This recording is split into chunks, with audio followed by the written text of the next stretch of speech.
अस्सलाम या हुसैन, अस्सलाम या हुसैन। ला कुव्वता इल्ला बिल्लाहिल अलील अज़ीम। औज़ु बिल्लाहि मिनश शैतानिर रजीम। बिस्मिल्लाहिर रहमानिर रहीम।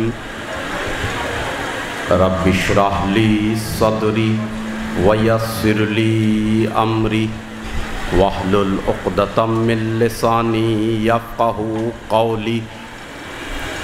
अल्हम्दुलिल्लाहिल्लज़ी हदाना लिहादा वमा कुन्ना लिनहतदिया लौला अन हदानल्लाह। लक़द जाअत रुसुलु रब्बिना बिल हक़। अस्सलातु वस्सलाम वत्तहिय्यतु वल इकराम अला मौलाना व मुक़्तदाना व हादियना व नुफूसना जद्दिल हसन वल हुसैन सय्यदा शबाब अहलिल जन्ना अल मक्कीइल मदनील क़रशील अबतही अबिल क़ासिम मुहम्मद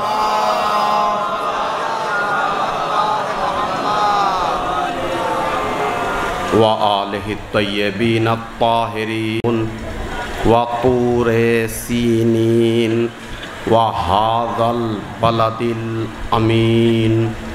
लक़द खलक़नल इंसाना फ़ी अहसनि तक़वीम। सलावत बर मोहम्मद।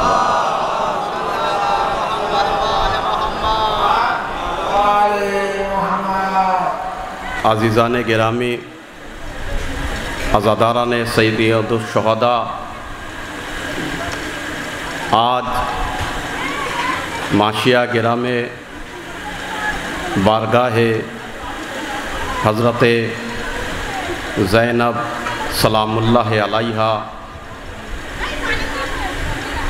এই ইমাম বারগার কমিটির পক্ষ থেকে ইমাম হোসাইন আলাইহিসসালামের 40শা উপলক্ষে মজলিসে আপনারা হাজির হয়েছেন। 29 ঘর মানুষ,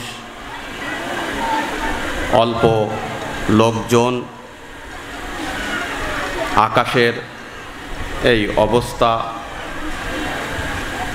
সকলের তরফ থেকে মাশিয়া গ্রামের পক্ষ থেকে, সকল আঞ্জুমানের পক্ষ থেকে, আমিও পেশ ইমামের পক্ষ থেকে, প্রত্যেক ব্যক্তির পক্ষ থেকে আপনাদের ধন্যবাদ জানাই এবং এটাই কামনা রাখি আমরা সকলেই আজাদারে হোসাইন ইবনে আলী, অর্থাৎ আমরা প্রত্যেকে তসবির একটি একটি দানা, ওই জন্যে এই উদ্দেশ্যকে সফল করতে যদি আমাদের যুবকদের কোনো ত্রুটি হয়ে থাকে, কোনো খিদমত করতে যদি কোনো ত্রুটি হয়ে থাকে, মেহমানানে হোসাইন ইবনে আলীর আত্মা অনেক বড়, ওই জন্যে সকলের কাছে অনুরোধ করছি, এই দুর্যোগেও আপনারা এসেছেন, যুবকরাও পরিশ্রম করছে,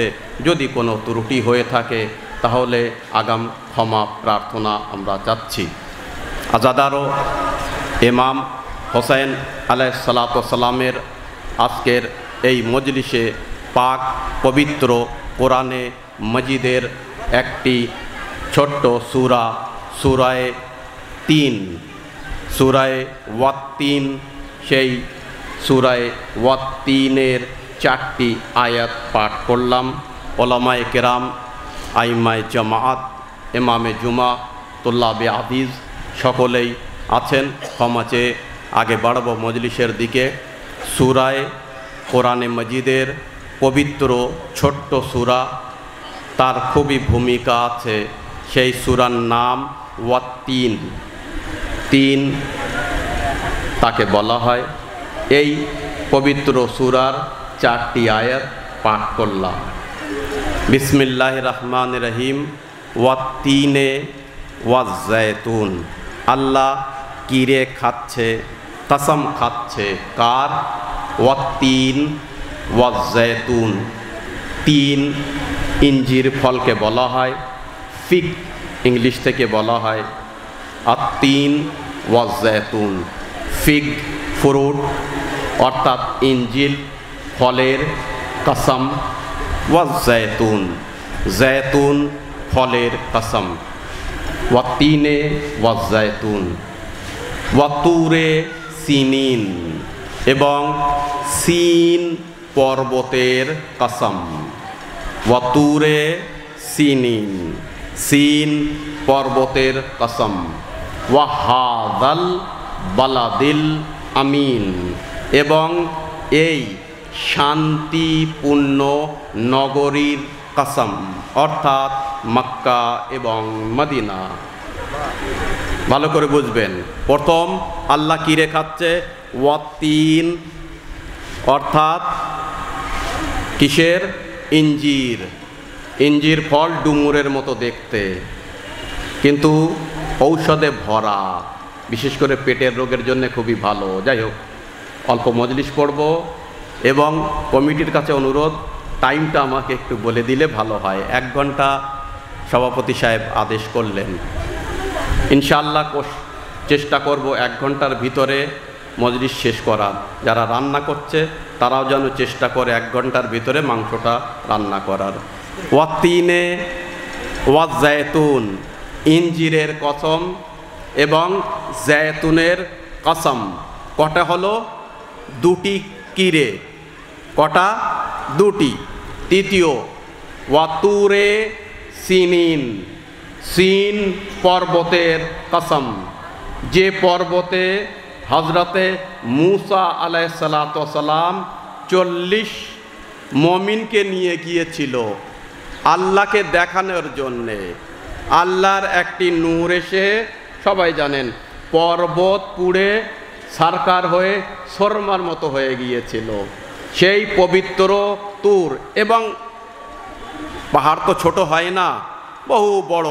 সেই পর্বতে গিয়ে হজরতে মুসা আল্লাহর সঙ্গে কালাম করত, কথা বলতেন।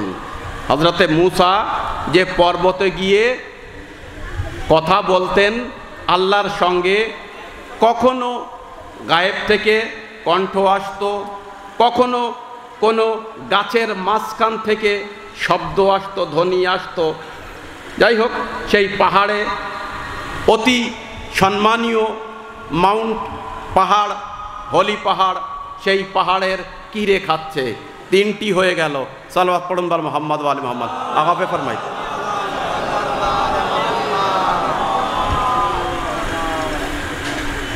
একবার সালাওয়াত পড়ুন বার মোহাম্মদ ওয়া আলি।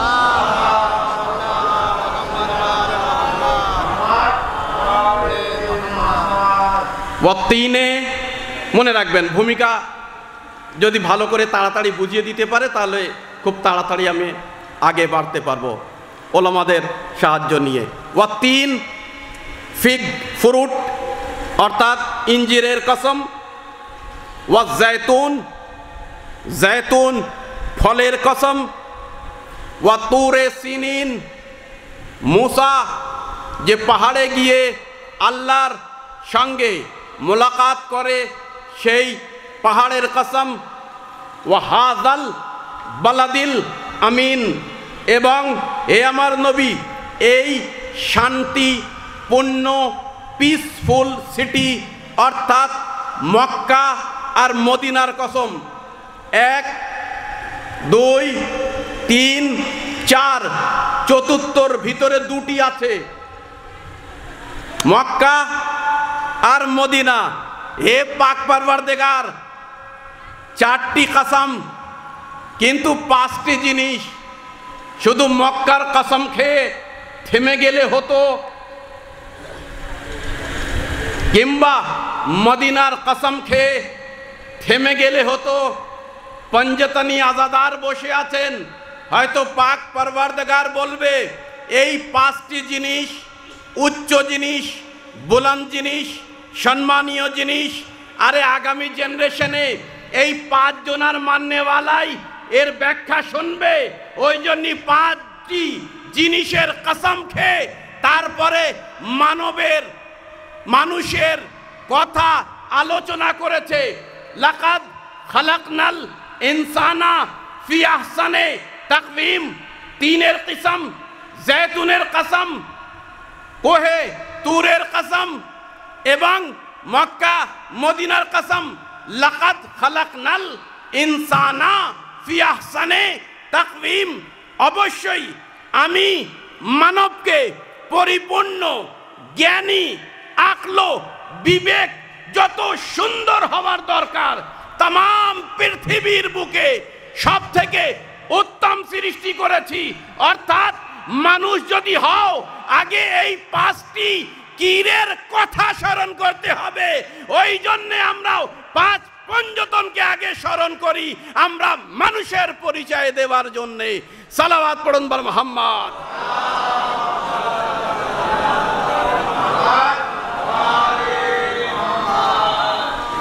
আজাদারো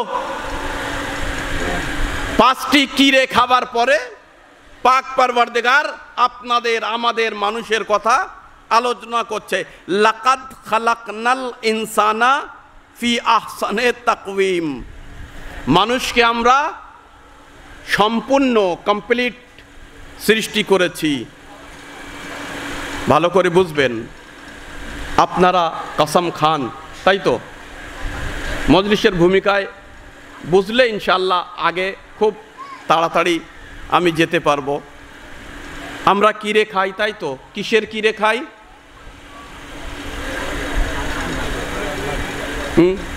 আল্লাহর কিরে। আল্লাহ কোথায় থাকে? আল্লাহ কোথায় থাকে? সব জায়গায়। কিন্তু যখন আল্লাহর জন্য ইশারা হয় উপরের দিকে, আমরা কিরে খাই? কোরআনের কিরে। কোরআন কোথায় থাকে? কোনো ঘরে কোরআন নিচেই থাকে না। ভালো করে বুঝবেন, কোরআন কোথায় থাকে? উপরে। আমরা আলম পাকের কিরে খাই। আলম পাক কোথায় থাকে? উপরে। আচ্ছা, যুবকদের শিশুদের বোঝানোর জন্যে, আমরা কিরে খাই? আমার মাথার কিরে। আমার হিন্দু ভাইরাও বলে আমার মাথার দিব্যে। কখনো শুনেছেন আমার পার কিরে? পাও তো মানুষের অংশ, এও তো উত্তম সৃষ্টি, বলুন তাই কি না? ঠিক বলছি তো? কেউ বলে আমার এই কেড়ি আঙুলের কিলে, শুনতে পেয়েছেন? আজ পর্যন্ত শুনেছেন কেউ বলেছে আমার পার পাতার কিরে? বললে কি অসুবিধে হবে? এই পুরো পা নিয়ে, তারপরে তো আপনি মানুষ, পা নিয়েই তো আমরা মক্কায় যাই। পা যদি খুব খারাপ জিনিস হতো তাহলে পা বাড়ি রেখে হজ করতে যেতাম। পা বাসায় রেখে আমরা কারবালায় যেতাম। পা বাসায় রেখে আমরা ইমাম বাড়িতে যেতাম। যেতে পারবো? পা আগে যাবে, পা আগে যাবে। তার শর্তেও আমরা যখন কসম খাই তখন মাতার কসম। কারণ কি জানেন? কসম এমন জিনিসের খাওয়া হয় যে যেন উচ্চ স্থান থাকে, উচ্চ স্থান থাকে, নিম্ন স্থানের কোনো কসম হয় না।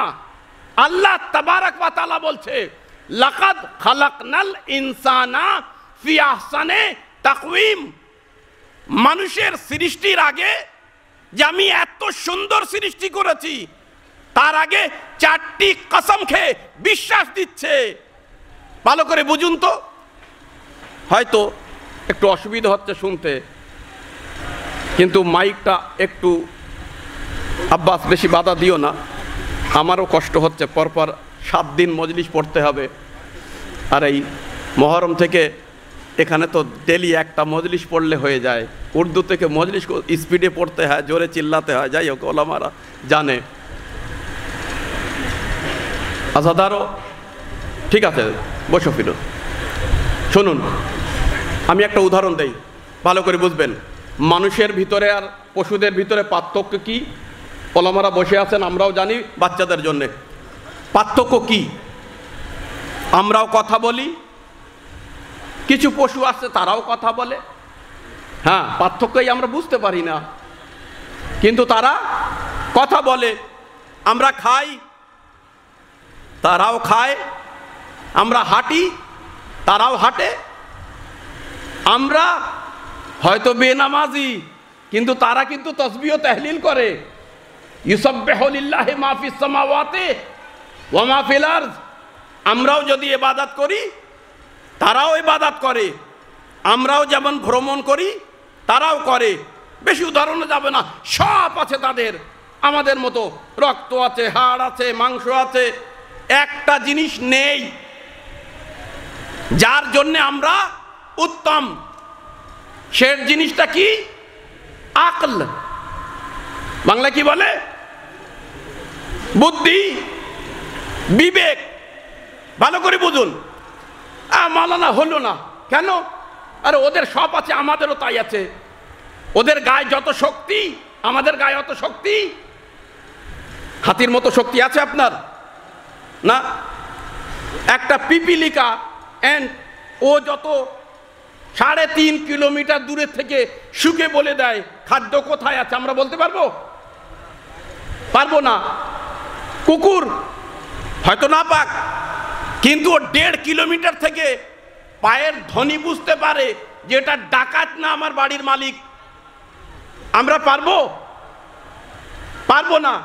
কিন্তু আমরা উত্তম কিসের জন্যে? এইটার জন্য বুঝতে পারেন, মজলিস শেষ। আমরা কিসের জন্য উত্তম?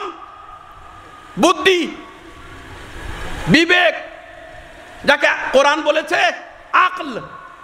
কোরআনে বহু জায়গায় আকল অক্ষরটি ব্যবহার হয়েছে, আর ভীষণ গুরুত্ব দিয়ে ব্যবহার হয়েছে।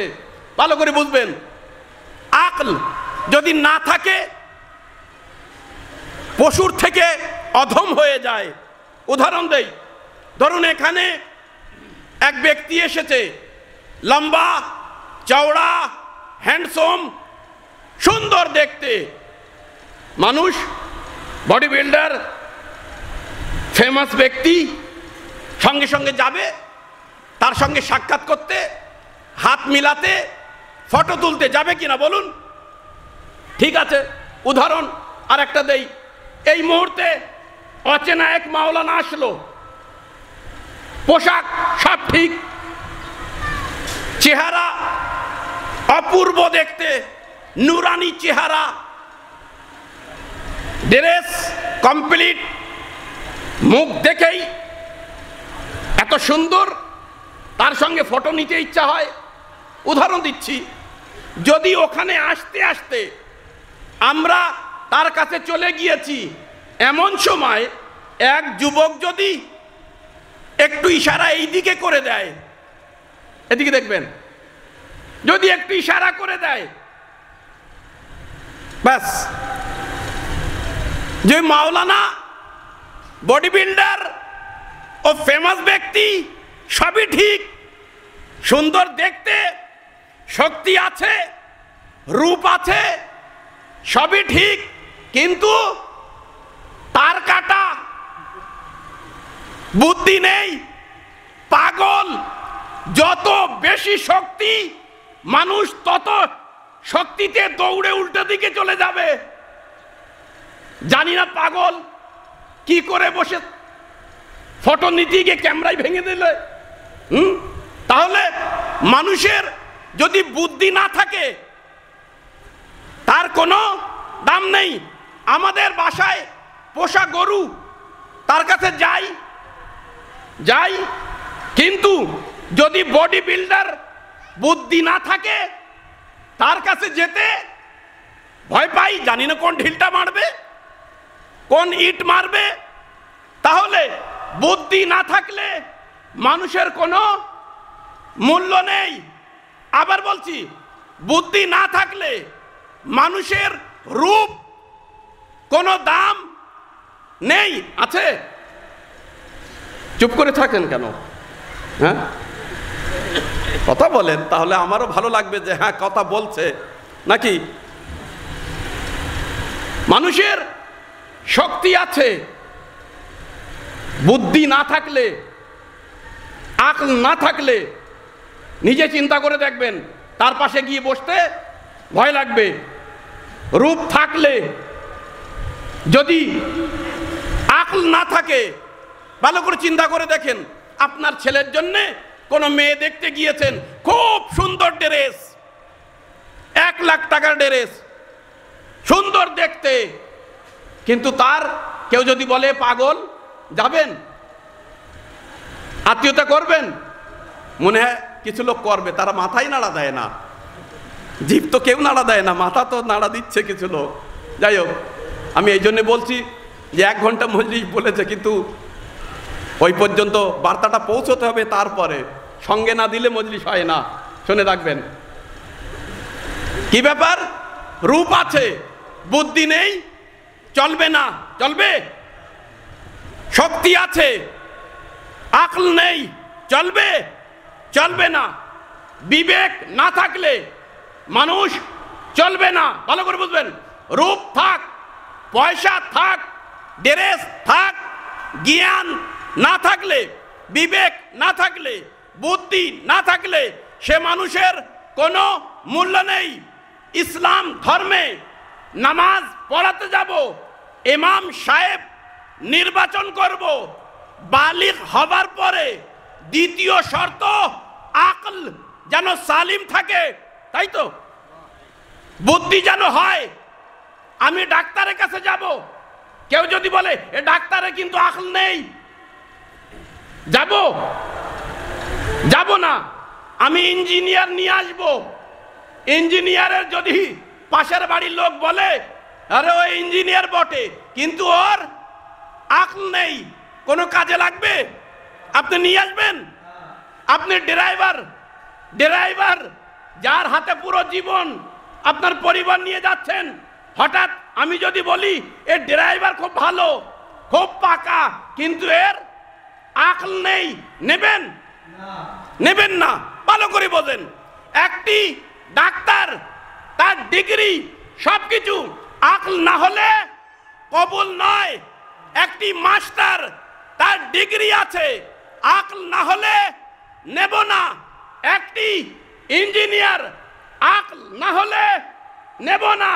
একটি মাওলানা, ড্রেস থাক, পোশাক থাক, রূপ থাক, জ্ঞান থাক, তার যদি আকল না থাকে, তার পিছনে নামাজ জায়েজ না। আরে উম্মতি, হলো কি? ইঞ্জিনিয়ার, ডাক্তার, মাস্টার, একটি ইমাম, পেশ ইমাম মসজিদের, তার যদি আকল না থাকে তাহলে সে চলবে না, তার পিছনে নামাজ জায়েজ না। হলো কি? এ উম্মতি, নবী খাতামুল মুরসালিন 1,23,999 নবীর নবুয়তের ভার যার কাঁধের উপরে, সে যদি বলে আদম তুমি নবী, তাহলে আদম নবী, ঈসা তুমি নবী, তাহলে নবী। সেই নবীর নবুয়ত কিভাবে বিনা আকলের মেনে নেওয়া হয়? নবী দুনিয়া আসলেন, অসুস্থ হয়ে গেল, এক ব্যক্তি বলল নবীর বুদ্ধি চলে গিয়েছে। আরে তোদের নবী আর আমাদের নবীর পার্থক্য এই, আমাদের নবীর কখনো বুদ্ধি যায় না। সালাওয়াত বার মুহাম্মদ।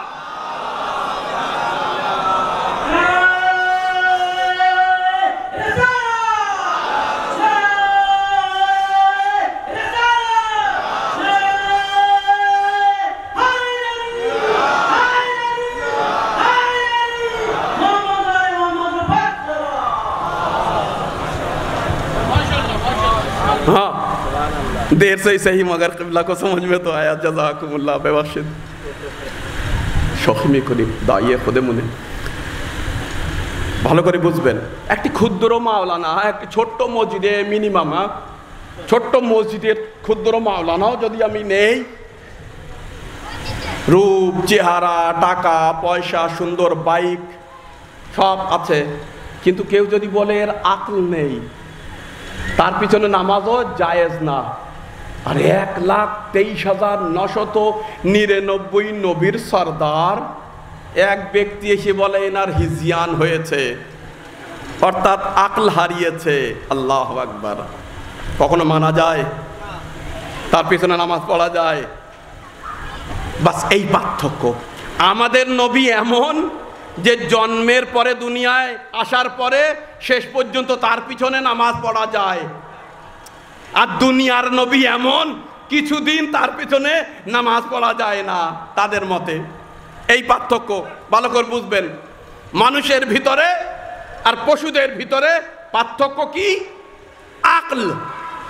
আমাদের আকল দিয়েছে, আমাদের বুদ্ধি দিয়েছে, কিন্তু এর ভিতরে আর একটি কথা বলি, কাজও দিয়েছে। প্রত্যেকের কাজ আছে নাকি? বেকার বেকার সৃষ্টি করেছে? না, করেনি। হয়তো কাজগুলো আমরা বুঝি না, কিন্তু প্রত্যেকের একটি দায়িত্ব আছে। জানেন, এই যে মশা আমাদের গায়ে কামড়ায়, নামাজে পর্যন্ত কামড়ায়, বৈজ্ঞানিকরা বর্তমানে বলছে পৃথিবীর বুকে যদি পুরো মশাগুলো ধ্বংস হয়ে যায়, এর টাল সামলাতে পারবে না, এই ভূমির, এই মাটির টাল সামলাতে পারবে না। এর দরকার আছে। বিষয়টা বুঝলেন? প্রত্যেক জীবজন্তুর আল্লাহ কাজ দিয়েছে। এক ব্যক্তি, উদাহরণ দিচ্ছি, বান্দরের বলল, এ বান্দর, তোর কাজ কি রে? তো বললো, আমাকে আল্লাহ সৃষ্টি করেছে লাফানোর জন্যে, এদিক থেকে ওদিক, ওদিক থেকে ওদিক, হ্যাঁ, লাফানোর জন্যে। তোর কত বছর ধরে লাফাতে হবে? তো আমার বয়স 40 বছর, 40 বছর ধরে লাফালাফি, আপনি পারবেন? আল্লাহু আকবার। ভালো করে বুঝবেন, আমরা পারবো? বলছে, দেখা হয়েছে গাধার সঙ্গে। গাধার বলছে, তোর কাজ কি রে? বলছে, আর বলিস নে, ভীষণ কষ্ট, সারা জীবন বোঝা বইয়ে নিয়ে যেতে হবে।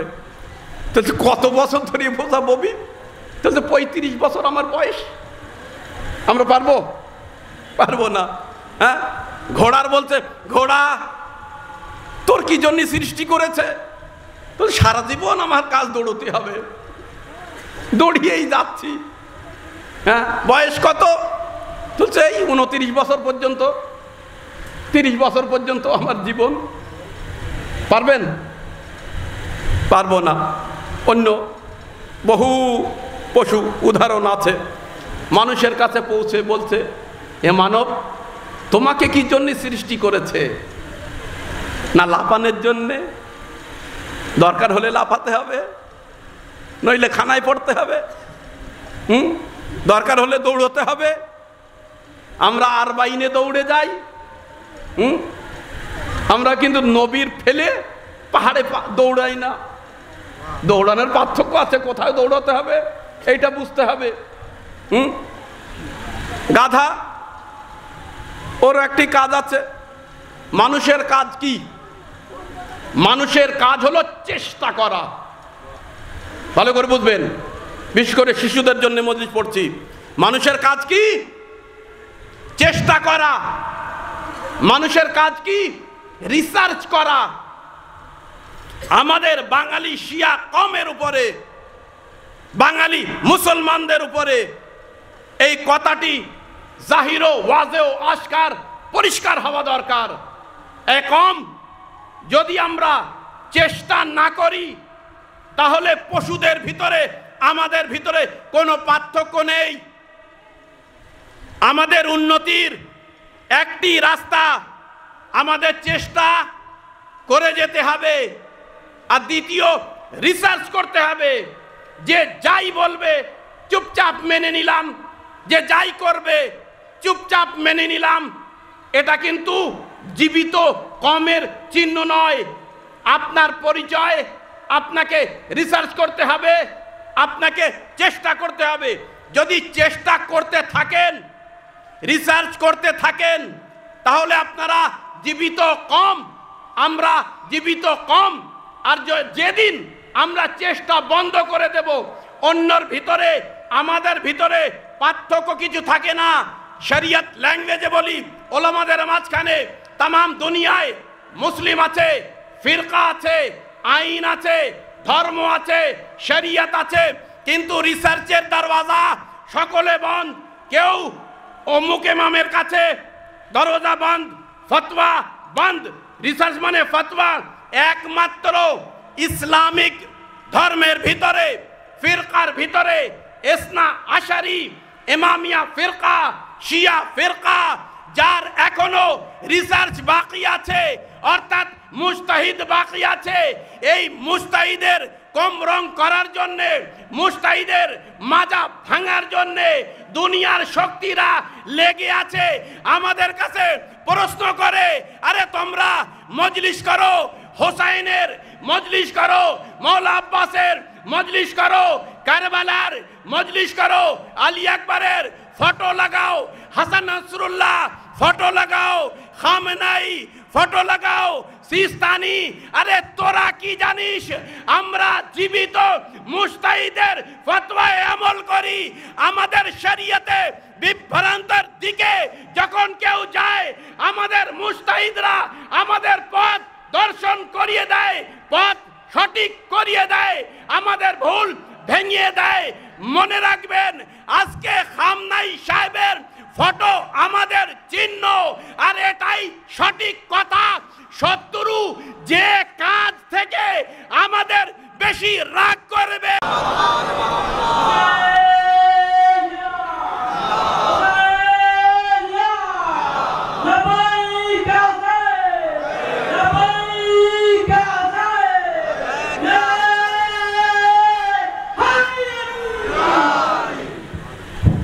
আজাদারও এটা বলার আমার কর্তব্য ছিল এবং আমার দায়িত্ব ছিল শরিয়ত মাফিক। মনে রাখবেন,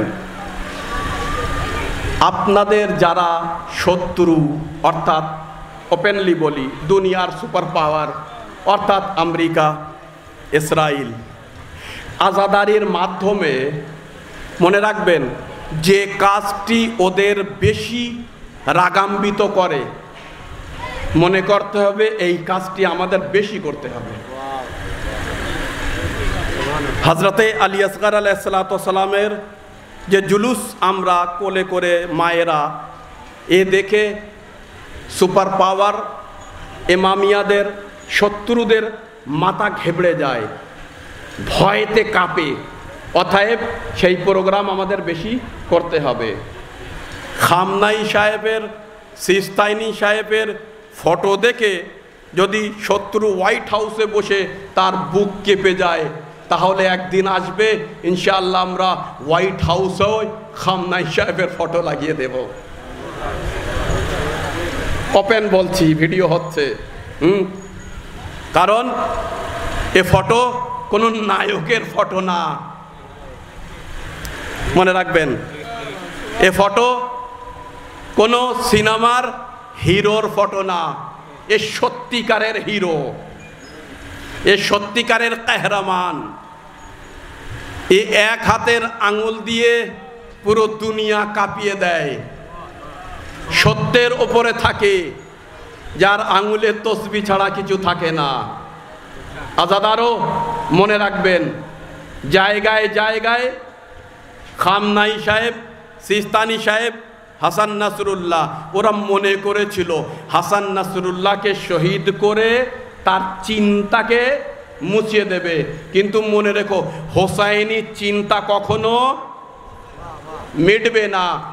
যতদিন পর্যন্ত দুনিয়া থাকবে, হোসাইনি চিন্তাধারা দিনের পরে দিন বাড়তে থাকবে, হোসাইনের চিন্তা বাড়তে থাকবে। এ মেটাতে শত্রুরা পারবে না, ওদের দুঃখই হলো এটা। যাই হোক, আজাদারও মেন আমার পেগাম, আমার বার্তা আমি পৌঁছে দিলাম। আপনারা উপস্থিত হয়েছেন মজলিসের জন্যে। আর এখানে আমাকে আসার পরে সকালে যে বিষয়টি দেওয়া হয়েছে, সেটা দেওয়া হয়েছে হাবিব ইবনে মাজাহির, তাই তো? হাবিব ইবনে মাজাহিরের জীবনী, ইতিহাস তানার বায়োগ্রাফি। হাবিব ইবনে মাজাহির, তানার সত্যিকিরের নাম হাবিব পড়ে গেল, হাবিব হয়ে গেল, মাজাহিরের সন্তান হাবিব ইবনে মাজাহির। দেখুন কোরআনের ভিতরে 1,24,000 নবীর জিক্র আছে, কিন্তু সকলের নাম আছে। কটি নবীর নাম আছে? কটি নবীর নাম আছে? জাযাকুমুল্লাহ, জাযাকুমুল্লাহ। সবাই শুনতে পায়নি, সবাই যেন জানতে পারে। কটা নবীর নাম আছে? 23 জন, 24 জন, ম্যাক্সিমাম 25 জন। কারণ হযরত লোকমানকে যদি নবী হিসেব করা হয় তাহলে 25, আর তানাকে যদি নবী হিসেব না করা হয় বিতর্ক বিষয় আছে, ওই জন্যে 24। 24-এর ভিতরে ডাইরেক্ট নাম 23 জনার আছে, আর একজনার নাম নেই, উপাধি যেটা বিখ্যাত, ওই জন্যে বলা হয়। তাহলে কমপ্লিট কি বলতে হবে? 23 জনার নাম, 24 জনা উপাধি ধরে, আর 25 জনা হাকিম লোকমানের নিয়ে। এগুলো জানার দরকার, ঠিক? আরেকটি কথা জিজ্ঞেস করি, কোরআনে মজিদের ভিতরে এই দুনিয়ার একটি নারীর নাম আছে মাত্র, এছাড়া কোনো নারীর নাম নেই, কোনো নারীর নাম নেই। ইশারা আছে, অমুকের স্ত্রী, তমুকের স্ত্রী, হযরত লুতের স্ত্রী, কিন্তু নাম কোন নারীর, চ্যালেঞ্জ থাকলো, কোন নারীর নাম নেই। সে নাম আইন থেকে হোক আর গায়ন থেকে হোক, কারোর নাম নেই। একটি নারীর নাম আছে, সে নামটি কার? হ্যাঁ, হযরত ঈসা আলাইহিস সালামের মা, তার নাম কি? মারিয়াম। একটি মাত্র নারীর কোরআনে কিন্তু নাম এসেছে, তাও মারিয়ামে মুকাদ্দাস। আর কত জায়গায় এসেছে জানেন? 13টি জায়গায় হযরতে মারিয়ামের নাম, হযরতে মারিয়ামের নাম কোরআনে মজিদে। এইরূপ কোরআনে মজিদে 2টি নবী, এক শ্রেষ্ঠ নবী, উলুল আজম নবী, তানার লাকাব হাবিব, তানার লাকাব হাবিব। কোন নবী? হযরতে মুহাম্মদ মুস্তাফা সাল্লাল্লাহু আলাইহি ওয়া আলিহি সাল্লাম।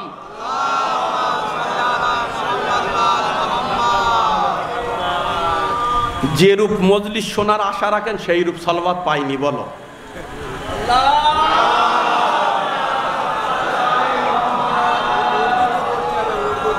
हाँ, उर्दू में पढ़ना जरूरी हो गया। हजरते शेष नबी मोहम्मद मुस्तफार लाकाब हलो कि হাবিব। বন্ধু অক্ষরটি কোরআনে 2 জায়গায় ব্যবহার হয়েছে। বন্ধু অক্ষরটি কোরআনে কয় জায়গায়? 2 জায়গায়। এক শ্রেষ্ঠ নবীর জন্য কি বলা হয়েছে? হাবিব। আর এক হযরতে ইব্রাহিম নবীর জন্য কি বলা হয়েছে? খলিল। খলিল আর হাবিব, কিন্তু এই 2 অক্ষরে আকাশ পাতালের পার্থক্য আছে, ভালো করে বুঝবেন। খলিল বন্ধু, এ আমার খলিল, এ আমার বন্ধু। কত কোরবানি দিয়েছে হযরত ইব্রাহিম, আগুনে পুড়তে হয়েছে, কওমের জন্যে নৌকা তৈরি করতে হয়েছে, হেদায়েতের তরি, বড় বড় নবীরা বহু দান, কিন্তু আগুনে পুড়তে হয়নি। ইব্রাহিম নবীর আগুনে পুড়তে হয়েছে, বহু বলিদান দিতে হয়েছে। তারপরে গিয়ে তুমি হলে খলিল। খলিল মানে কি জানেন? বন্ধু। আর হাবিব মানে বন্ধু। একটি পার্থক্য আছে, সবাই হয়তো জানেন, তাও বলে যাই। খলিল আর বন্ধু। হে আমার হাবিব, আপনি হাবিব, আল্লাহর হাবিব, আর ইব্রাহিম আল্লাহর খলিল। খলিল মানে এমন বন্ধু যাকে নিচে থেকে উপরে পৌঁছে যায় বন্ধুত্ব। তার মানে বান্দা যদি আল্লাহকে ভালোবাসে, ভালো করে বুঝবেন, বান্দা যদি আল্লাহকে ভালোবাসে তার মানে মাবদা মাটিতে, মাকসাদ উপরে, গোড়া শিকড় মাটিতে। ভালোবাসা যদি উঁচুর দিকে যায়, সম্মানের দিকে যায়, উচ্চ ব্যক্তির দিকে যায়, তাহলে তাকে বলা হয় খলিল। খলিল ইব্রাহিম নবী আল্লাহকে এত ভালোবাসতেন যে তানার লাকাব হলো খলিলে খোদা। আর হাবিব তার মানে আল্লাহ যাকে বেশি ভালোবাসে তাকে বলা হয় হাবিব। আমাদের নবীর এই একটি ফজিলত, এ ইব্রাহিম তুমি কোরবানি দিয়েছো, তুমি ইসমাইলকে জবা করেছো, তুমি আগুনে পুড়েছো, কিন্তু তুমি খলিলে খোদা অর্থাৎ আল্লাহকে এত ভালোবেসেছো যে আল্লাহ তোমার লাকাব দিয়েছে খলিল। কিন্তু আমার নবীর ফজিলত, আমার নবীকে আল্লাহ এত বেশি ভালোবেসেছে যে আল্লাহ নিজে নাম দিয়েছে, আমার মুহাম্মদ হলো হাবিব। হাবিব তার মানে উপর থেকে যত বেশি ভালোবাসা হয়। নিশ্চয় বুঝতে পেরেছেন হাবিব ইবনে মাজাহির, এখানে হোসাইন আর হাবিব। উঁচুর দিকে কে? হোসাইন। হোসাইন হাবিবকে এত ভালোবাসতো যে হাবিব তার নামই অরিজিনাল পড়ে গেল হাবিবুল হোসাইন। হাবিব ইবনে মাজাহির আজাদারো, হাবিব ইবনে মাজাহির আমিরুল মুমিনিনের যুগে ইমাম হোসাইন আলাইহিস সালাতু ওয়াস সালামের সঙ্গে সাক্ষাৎ করতে আসেন। বাবা হোসাইনের বাবার সঙ্গে সাক্ষাৎ করছেন, আর ছেলের সঙ্গে সাক্ষাৎ করছেন। একদিনের বন্ধুত্ব এত মায়া জড়িয়ে গেল যে পৃথিবীর বুকে যেখানে যেখানে হোসাইনের নাম, সেখানে সেখানে হাবিবের নাম। যেখানে যেখানে হোসাইনের জিক্র, সেখানে সেখানে হাবিব ইবনে মাজাহিরের জিক্র। আজাদারো, তখন হাবিব একবার বাবা উঠে চলে যাচ্ছে, আকাকে বললেন, আকা মাওলায়ে কায়নাত একদিন আমার বাসায় আপনি আসেন, আপনার দাওয়াত থাকলো। হাবিবও নিজের আকা হোসাইন ইবনে আলীকে বললেন, আকা আমিও আপনাকে দাওয়াত দিচ্ছি, আমার বাসায় দাওয়াত গ্রহণ করুন। দাওয়াত গ্রহণ করলেন, চলে গেলেন। আজাদারো, আমরা ইমাম হোসাইনের আশিক, ইমাম হোসাইনের প্রেমিক, আমরা ইমাম হোসাইনের আজাদার, আমরা দাবি করি হোসাইনের পাগল। নাহনু মজনুনুল হোসাইন, আমরা হোসাইন পাগল। কেমন ভাবে হোসাইন পাগল হতে হবে ইতিহাস আমাদের দেখিয়ে দিয়েছে। একদিন কুফায়, হাবিবের বাসা কুফায়, কুফায় নবীর প্রিয় বড় সাহাবী হযরতে জাবির ইবনে আব্দুল্লাহ আনসারী কুফায় গেলেন। কুফায় যাওয়ার পরে কিছু শিশুরা খেলাধুলো করছে। হঠাৎ নবীর সাহাবী বহুদিন পরে কুফায় এসেছেন। যত নবীর পাগল, নবীর সাহাবীদের পাগল সবাই চলে এসেছে। নবী প্রেমিক পুরো উম্মত চলে এসেছে। একবার জাবিরকে দেখলে নবীর কথা স্মরণ হবে, সবাই এসেছে, ভিড় লেগে গেছে। তাবেইন, আসহাব, সাহাবী সকলেই জাবিরের সঙ্গে। জাবির বয়স্ক সাহাবী, বৃদ্ধ সাহাবী, সম্মানীয় সাহাবী, রিশ সফেদ সাহাবী, সাদা দাড়ি সাহাবী, সবাই সম্মান করতেন। জাবির ইবনে আব্দুল্লাহ আনসারী যদি দাঁড়ান সবাই উঠে দাঁড়াতেন, তিনি যদি বসেন সবাই বসতেন, তিনি যদি হাঁটতেন সবাই হাঁটতেন, জাবির যাচ্ছেন কুফার গলিতে, যেতে যেতে জাবিরের পা থমকে গেল, সবাই দাঁড়িয়ে গেল, জাবির ঘুরে গেলেন, সকলে ঘুরে গেলেন। শিশুরা খেলাধুলো করছে, জাবির সকলের মাঝখানে, সকলকে এড়িয়ে এক শিশুর মাথায় চুম্বন দিলেন, মাথায় চুম্বন দিলেন। একবার সাহাবীরা বললেন, এতরা শিশু খেলাধুলো করছে, কিন্তু নবীর বিরুদ্ধ সাহাবী কারণ নয়, একটি ছেলের কপালে চুম্বন দিলেন। একবার জাবিরকে জিজ্ঞাসা করলেন, এ নবীর সাহাবী, এ নবীর সাহাবী, কুফায় এত এত সুন্দর আরবিয়ান শিশু খেলা করছে, কারোর কপালে চুম্বন দেননি, এই ছেলেটার কপালে কি জন্যে আপনি চুম্বন দিলেন? একবার জাবির দীর্ঘ নিঃশ্বাস নিয়ে নাজাফের দিকে রুখ করে একবার বললেন, আমাকে আমার মাওলা আলী ইলমে জাফর শিখিয়েছে, অর্থাৎ ভবিষ্যতের বাণী আমি করতে পারি, ভবিষ্যতে আমি দেখতে পারি, আমার ভবিষ্যতের দৃষ্টি দেখছে যে একদিন কারবালার মাটিতে, কারবালার প্রাঙ্গণে নবীর দহিত্র হোসাইন ইবনে আলী অসহায় একা, আর এই শিশু হোসাইনের জন্যে অস্ত্র ধরবে, এই শিশু হোসাইনের জন্যে রক্ত মাখবে। ওই জন্যে আমি সেই নবীর হাদিসকে স্মরণ করছি যে নবী আমাকে বলে গিয়েছিল চিহ্ন যে কুফায় একদিন এই চেহারা, যার কপালে উজ্জ্বল নূর থাকবে, তার চিহ্ন এই হবে। এ জাবির, যদি তুমি সেই শিশুকে একবার পাও, তার কপালে তোমার তরফ থেকে, আমার তরফ থেকে চুম্বন দিবে, কারণ সে আমার হোসাইনের হাবিব হবে। একবার সবাই শুনলো, সবাই বুঝলো, সবাই দেখলো, জাবির আগে চলে যাচ্ছে, সাহাবী পিছনে পিছনে চলে যাচ্ছে।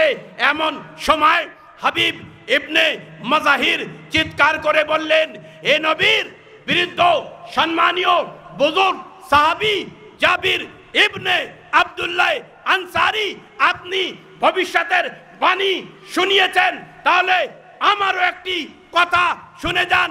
এ জাবির, কারবালায় আমি হোসাইনের সঙ্গে যুদ্ধ করব, হিমায়ত করব, এই ঘোষণা, এই পেশিনগোয়ী ভবিষ্যৎ বাণী যদি আপনি করেন, তাহলে শোনেন, আমিও আপনাকে একটি ভবিষ্যৎ বাণী করে দিচ্ছি। একবার জাবির ইবনে আব্দুল্লাহ আনসারী হায়রাত হতব, একবার দেখছে মুখের দিকে কুফার ছোট্ট শিশু আর নবীর সাহাবী ভবিষ্যতের বাণী করবে। একবার সকলে দেখছে শিশুর দিকে, বলছে, শুনুন, আমিও আপনাকে ভবিষ্যতের বাণী দিচ্ছি। যখন নিজের যুগের পঞ্চম ইমামের সঙ্গে আপনি সাক্ষাৎ করবেন, আপনার এত লং বয়স হবে, নিজের সালামের সঙ্গে নবীর সালামও আপনি পৌঁছে দিবেন, তখন আমার সালামও আপনি পাঠিয়ে দেবেন। হযরতে জাবির ইবনে আব্দুল্লাহ আনসারী অবাক হয়ে বলছে, আরে কুফার বাসী, এ শিশু, এতটুকু বলে দাও যে আমি যে ভবিষ্যতের বাণী দিচ্ছি নবী আমাকে শিখিয়েছে, তাই বলে, কিন্তু তুমি কিভাবে বলতে পারলে যে আমি নিজের যুগের পঞ্চম ইমামের সঙ্গে সাক্ষাৎ করব? একবার হাবিব ইবনে মাজাহির বললেন, দেখুন, আপনি 37 বছর নবুয়তের পাশে বসে যা শিখিয়েছেন, আমার হোসেন আমাকে এক রাত্রে সেই জ্ঞান দিয়েছেন। সালাওয়াত আর মুহাম্মদ।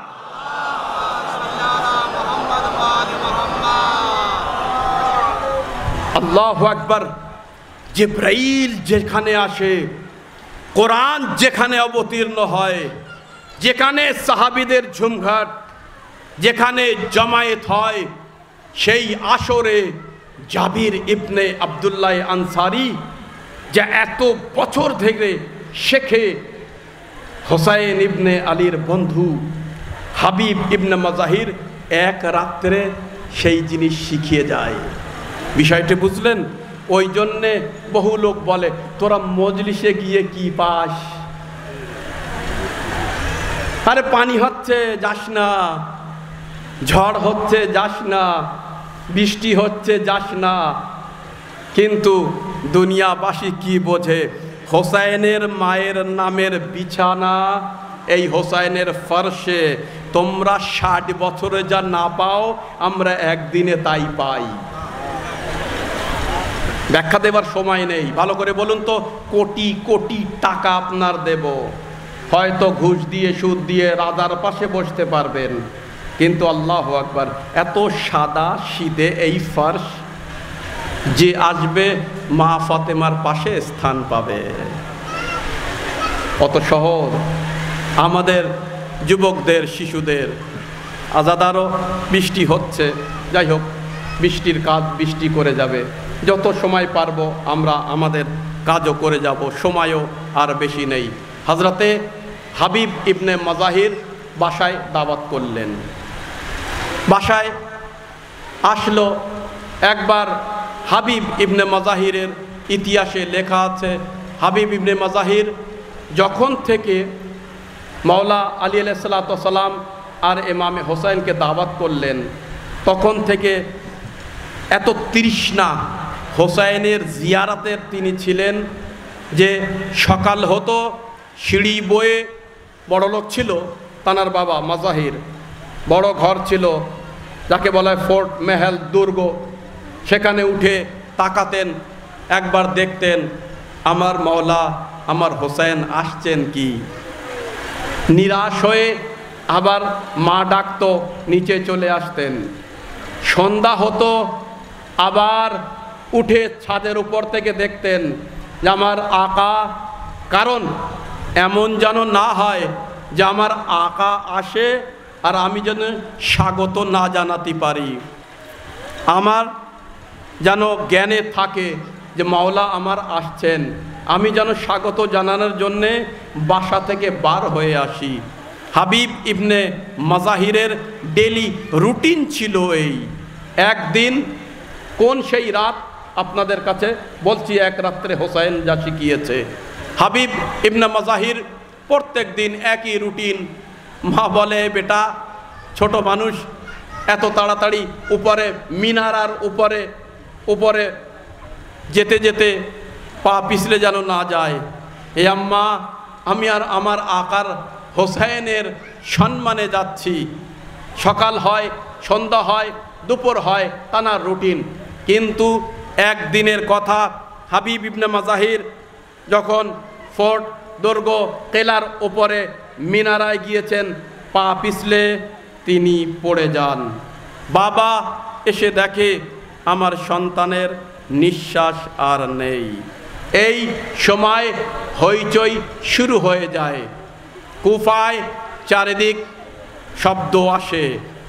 আজ কুফাবাসী আমাদের এখানে কায়নাতের মাওলা শেরে খোদা খায়বার শিকান নবীর জানশীন মাওলায় কায়নাত আসছেন। সকল কুফাবাসী নিজের নিজের বাসা থেকে বার হয়ে স্বাগত জানাতে চলে যায়।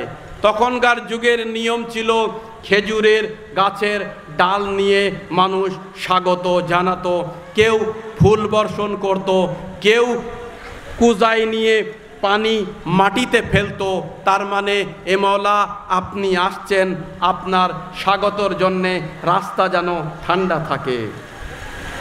বেশি দিনের ঘটনা নয়, এই হলো কুফা। মাত্র এই কুফা কিছু বছর পরে এমনই হয়ে গিয়েছিল যে এই আলীর সন্তান হোসাইন আবার কুফায় এসেছিল, কিন্তু আগে ছিটিয়েছিল ঠান্ডা পানি, আর এখন হোসাইন আর হোসাইন বংশের উপরে ফেলতো গরম পানি। আগে স্বাগত জানিয়েছিল ফুল দিয়ে, আর কারবালার ইতিহাসের পরে হোসাইন বংশের উপরে স্বাগত জানাচ্ছে পাথর বর্ষণ করে। এই কুফায় মাওলায়ে কায়নাত ইমামে হোসাইনকে নিয়ে আসলেন। হাবিবের বাবা মাজাহির একবার শোনার পরে, আরে কি করব, আমার মাওলা আমার বাসায় আসছে, মেহমান আসছে, কায়নাতের সবথেকে শ্রেষ্ঠ মেহমান, যেন মেহমানদারিতে ত্রুটি না হয়। একবার নিজের মরাদেহ ছেলের লাশা নিয়ে ঘরের ভিতরে প্রবেশ করলেন। মা যতই হোক মায়ের আত্মা, মায়ের মন, প্রকৃত মা যদি হয়, নিজের সন্তানকে এই অবস্থায় দেখে কান্নার দিকে চলে যাচ্ছেন। একবার মাজাহির বললেন, শোনো, তোমার দোহাই হোক, তোমার কান্নার আজাদি দেব, যত পারো তুমি কাঁদবে, মন ভরে কাঁদবে, কিন্তু এই সময় কেঁদো না, কারণ আমার আকা মওলায়ে কায়নাত আমার বাসায় মেহমান হয়ে আসছেন। আর তার সঙ্গে ছোট শেহজাদা হজরতে হোসাইন ইবনে আলীও আসছে। তিনি যদি বোঝেন আর তোমার কান্নার শব্দ যদি চলেন, তারা করিম ইবনে করিম, তারা কিন্তু এখান থেকে চলেও যেতে পারে। আল্লাহু আকবার। মা একবার মনকে আঁকড়ে ধরে একবার হাত রেখে শপথ করল যে মাজাহির, আমি আমার সন্তানের এই দেহর উপরে হাত রেখে আমি কিরে খাচ্ছি, মাওলায়ে কায়নাত যত সময় না চলে যাবেন, মায়ের এক ফোঁটা অশ্রু মাটিতে পড়বে না, কেউ কণ্ঠ শুনতেও পারবে না। হাজাদারও একবার ঘরের এক কোণার ভিতরে শুবিয়ে দিলেন। শুবিয়ে দেবার পরে একটি সাদা চাদর উড়িয়ে দিলেন। একবার দরজার কাছে বহু লোক এসে জমা হয়েছে। এ মাজাহির, তোমার সৌভাগ্য, কায়নাতের মাওলা তোমার বাসায় এসেছে।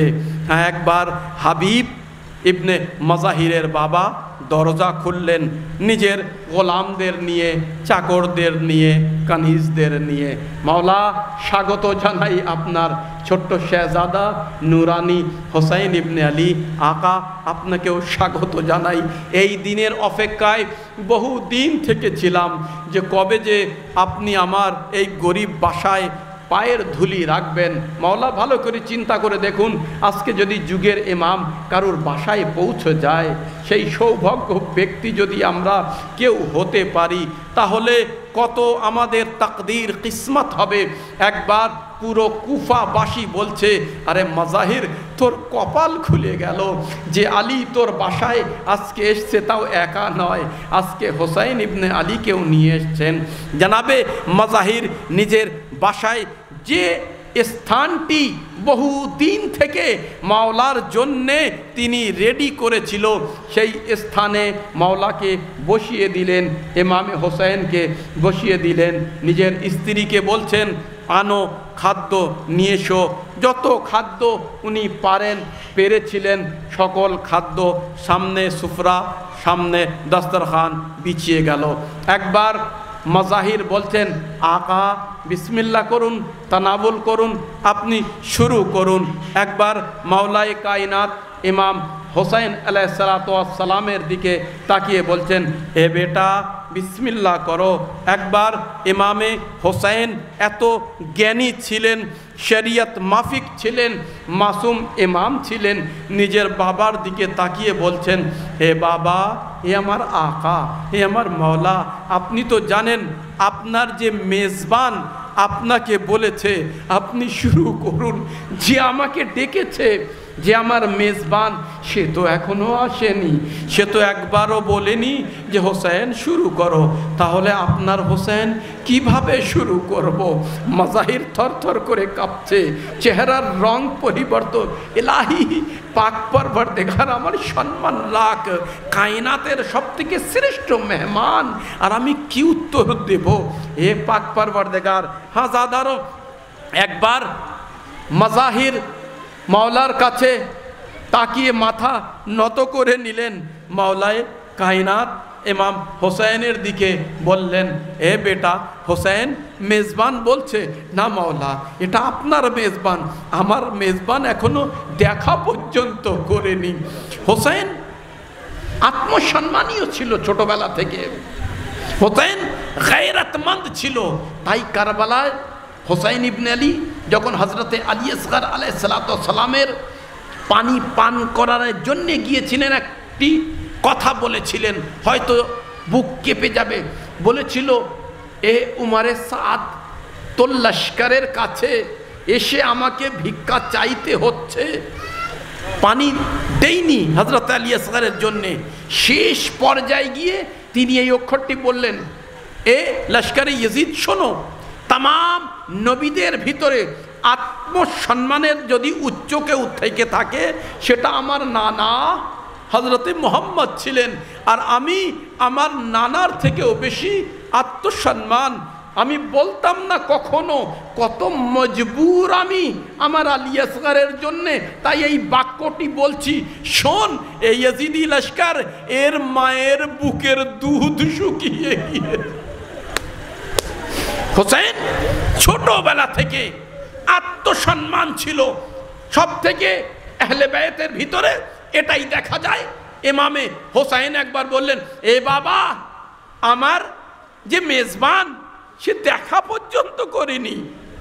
একবার মওলা বলছেন, হোসেন তোমার মেজবান কোথায় জিজ্ঞাসা করো। জিজ্ঞাসা করলেন, এ বাবার বন্ধু মাজাহির, আমার মেজবান কোথায়? আমি হলে, আপনি হলে কি বলতেন?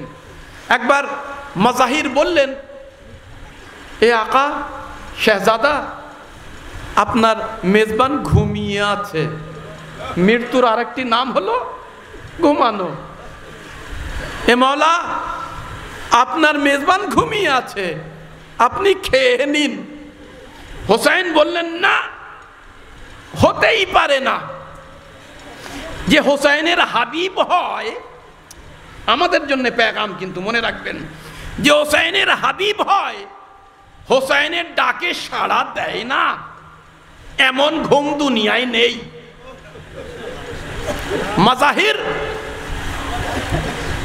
মাজাহির মজবুর হয়ে গেল। মাওলা আলীর দিকে তাকিয়ে, বাবা আপনি যদি অনুমতি দেন, আপনি যদি অনুমতি দেন, আমার হাবিবকে আমি ঘুম থেকে ডেকে নিয়ে আসি। কুদরতে খোদার সঙ্গে ওয়াসল হয়ে গেল।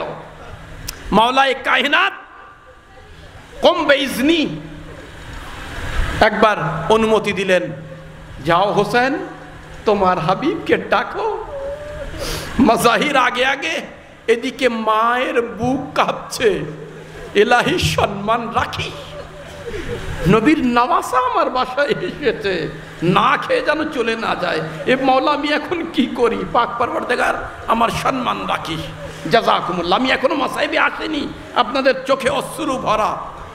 এই পাক চোখগুলোর উপরে সালাম হোক। একবার আসলেন, পায়ের দিকে দাঁড়িয়ে ইশারা করলেন মাজাহির, মাওলা আপনার হাবিব এই চাদরের তলায় শুকিয়ে আছেন। ইতিহাস লিখছে, হোসাইন ইবনে আলী একবার হাবিবের দেহটি দেখলেন উপর থেকে। দেখার পরে বললেন, হাবিব তোমার হোসেন এসেছে। মৃত্যুদেহ কোনো নড়াচড়া হয়? ইতিহাস লিখেছে, আমি পড়ছি ওলামাদের মাঝখানে। এ হাবিব তোমার মেহমান এসেছে, তুমি যে ডেকেছিলে আমি তোমার ডাকে সাড়া দিয়েছি, কোনো কণ্ঠ আসছে না।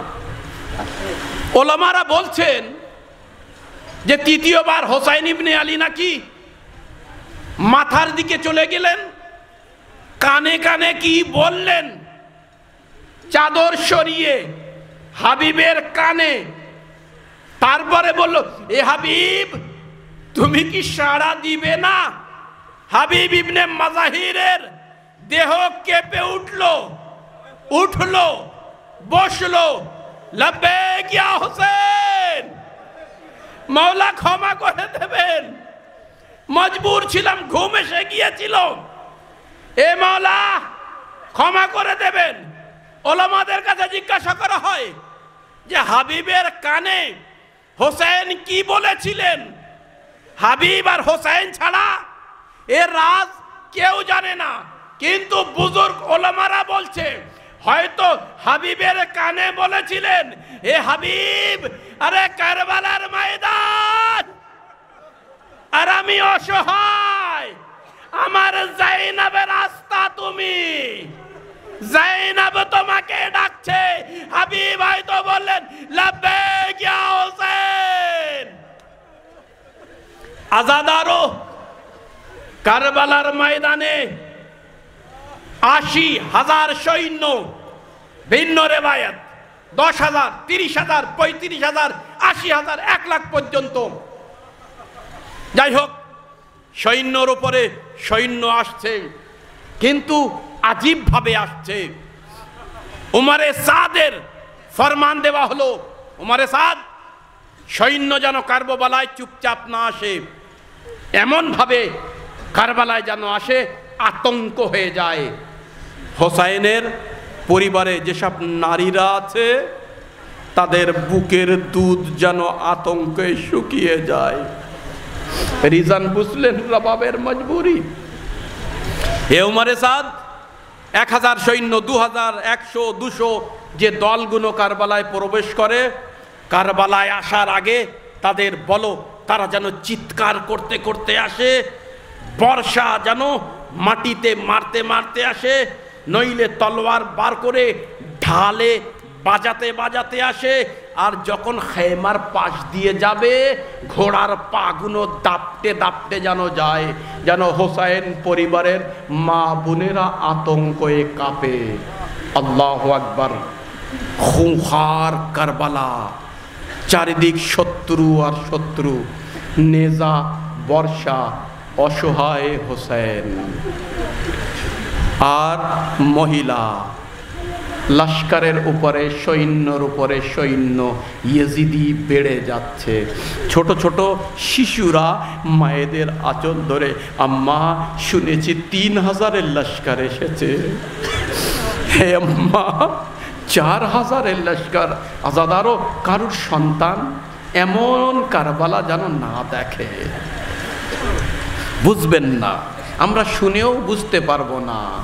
একটু দেখবেন যদি গাজার দিকে, ফিলিস্তিনের দিকে যখন রকেট পড়ে, ক্ষুধার্ত শিশু হাতে বাটি নিয়ে আর উপর থেকে বোমা বর্ষণ হচ্ছে, তারা এখনো টিকে আছে।